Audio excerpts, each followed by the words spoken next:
I'm Shannon Tyree with Habitat Architects. We do habitat restoration and environmental permitting for large, small sites, government sites, residential, commercial, things like that. Specifically prairie restoration, habitat restoration with wetlands, and in this case, riparian corridor restoration. We actually do some private lands work with some folks. We do some natural resource inventories on their property. So we'll do some aerial mapping and use some GIS mapping and combine all the different habitats that they have. So if they have an oak hickory forest, we'll identify that, the species list that goes with it, and kind of give them a good outline of what they have on their property. And then we'll have recommendations with what they could do, kind of more bang for your buck of what you might be able to do to improve habitat, whether it's water quality or small wetland for waterfowl or improved habitat for white-tailed deer, even quail habitat and wild turkey. I think obviously our biggest push, for growing habitat as far as the trees is, white oaks specifically. Not so much on the red oak side, but the white oaks species are a lot better. The red oaks obviously have the tannins in them. They're a little bit more bitter, so the deer don't seem to like them nearly as much. If they have a white oak, they'll always pick it.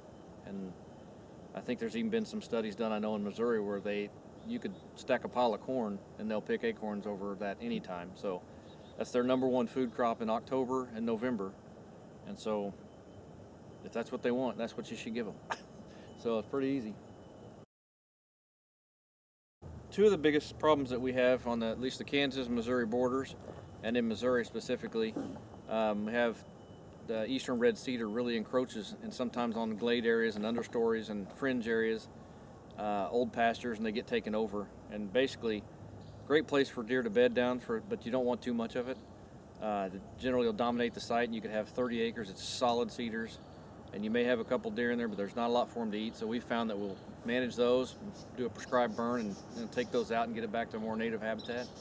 The other is actually a bush honeysuckle, small shrub in the understory of our woodlands here, and it's really taken over, and it takes over so thick, so early in the spring, that it gathers all the sunlight from other plants and they don't grow. So you have a bare understory, and you have this shrub that grows constantly. It'll grow all the way and stay green until almost Christmas, after Thanksgiving. So it's super detrimental to your woodlands. A few birds will carry it, eat the seeds and carry it, and then they just make more of it. So we found that reducing that, and basically what we do now, we used to cut and treat. Now we actually use a backpack sprayer. It's kind of like doing a prescribed burn. We have to wait for the conditions are just right. Take a backpack sprayer, and it's a fogger, and we'll put a herbicide out, and it fogs the area, and it drifts down on these during the time when they're still photosynthesizing and everything else is dormant, and it seems to do a pretty effective job. And then after that, we can replant with understory species, nut producers and berries, and it improves it considerably, and it seems as the deer will really move back in where they weren't.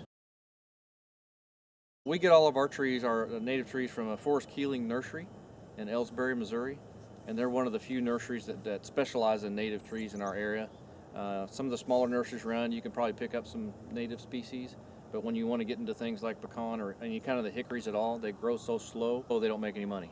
It takes them too long to get a marketable product. And this place, Forest Keeling, they'll do that for you, and you can get small, just about any kind of native tree you can think of or shrub. Serratia lespedisa is one of the biggest invasives in prairies. And so that's also another one. If you remove that serratia, what you can do with herbicides, or in the fall, there's specifically some good herbicides to use, and that'll take that out, and that'll actually loosen up the prairie a little bit. This stuff gets so tight in there that nothing will travel. Even the deer don't want to walk through it. It gets so thick, it's just a fight. And that's a pretty easy way to improve your prairie, because it's probably likely in the Midwest that if you've got one, or an old prairie, you've got lespedisa. So I actually mixed our own brackets like a native brassica, yellow rockets and same things like that are a little weedy, but they grow well in spoiled farm fields and stuff. And the deer really like that. It's still in the mustard family, so they're all over those. And then clover, of course. A few types of clover that are more, not really native, but they're native to the region, not necessarily to the state. But they seem to do really well. I would highly recommend winter wheat. If you've got a plowed farm field, disc a half acre or an acre and put winter wheat, and you got deer. If anybody needs to get a hold of us, again, my name's Shannon Tyree, 816-645-0026. We're also on the web, www.habitatarchitects.net. So you can look for us there and see what else we do. Thanks for watching. If you enjoyed the video, be sure to like and share with your friends. Don't forget to subscribe for more future content updates.